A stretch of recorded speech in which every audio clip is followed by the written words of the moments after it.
네, 10월 7일 목요일 오늘도 우리가 주와 책방에서 함께 큐티 나눔하겠습니다. 잠시 기도하고 시작하겠습니다. 하나님 감사합니다. 오늘도 우리 아이들과 함께 하나님의 말씀을 살펴볼 수 있도록 은혜를 주시고 이 말씀 앞으로 우리를 인도하여 주신 것 감사합니다. 이 말씀을 통하여서 우리가 하나님의 마음을 알길 원합니다. 우리가 이해하는 하나님보다 더 크신 하나님의 마음을 바르게 깨닫게 되는 시간 되게 하여 주시옵소서. 예수님의 이름으로 기도드립니다. 아멘. 욥기 4장 3절에서 7절까지의 말씀을 같이 한번 읽어보고 나눔하도록 하겠습니다. 3절입니다.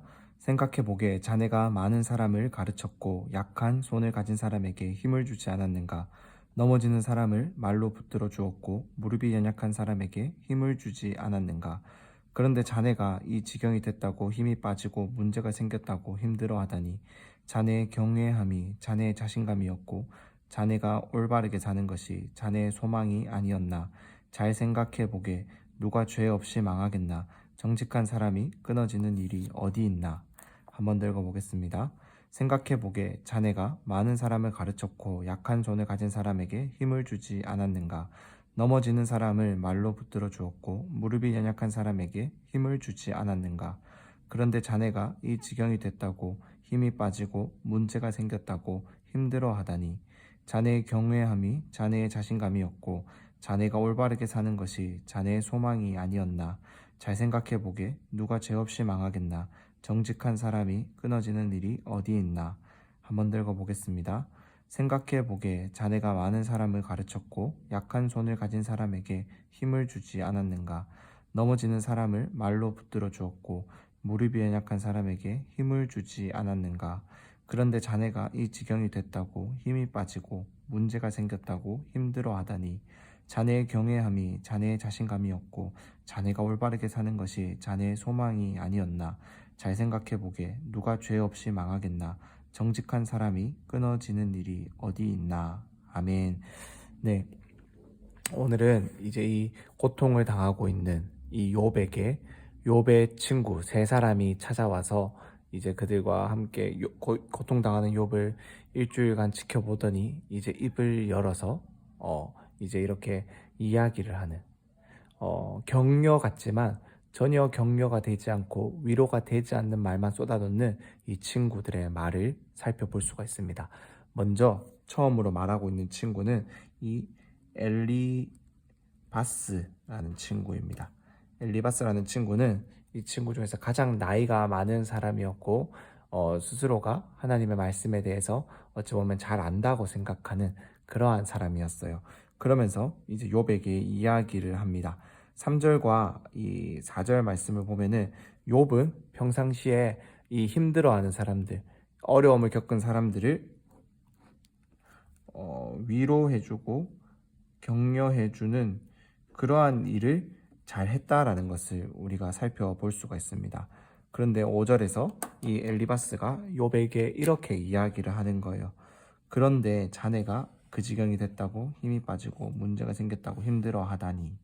즉 힘들어하는 사람들을 네가 많이 보았고 그들을 네가 많이 위로하고 격려해 주었는데 입장이 바뀌어서 네가 그 상황에 처지니까 남을 격려하던 남을 위로해 주던 그 너의 모습은 어디 가고 왜 이렇게 고통 가운데 빠져 있기만 하냐라고 이야기를 하는 거예요. 언뜻 보면은 이 위로하는 말 같지만 굉장히 좀 힘들어하는 사람에게는 기분 나쁜 말이 될 수가 있죠. 너 남을 잘 위로하더니 네가 힘들 때는 정작 왜 힘을 내지 못하니? 이렇게 들리는 거예요. 기분이 나쁠 수 있죠. 그런데 계속해서 이 엘리바스는 이렇게 이야기를 합니다. 7절에서 잘 생각해 보라고 하는데 누가 감히 죄 없이 망하겠냐고. 정직한 사람이 끊어지는 일이 어디 있겠냐고. 즉 죄가 없이 하나님께 벌을 받는 사람 있다 없다? 없다라고 이야기를 하고 있어요. 정직한 사람이 하나님께 벌을 받는 적이 있다 없다? 없다라고 지금 이 엘리바스가 욥에게 이야기하는 거예요. 이 말이 무슨 뜻일까요? 즉, 잘 생각해 보라는 거예요. 너에게 네가 기억하지 못하는, 그리고 지금 생각나지 않지만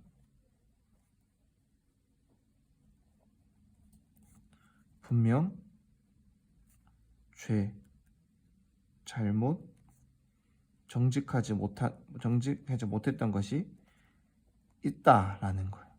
그러니 그것을 회개하고 이 벌을 인정하고 달게 받아라 라고 지금 이야기를 하고 있는 것과 똑같은 것입니다.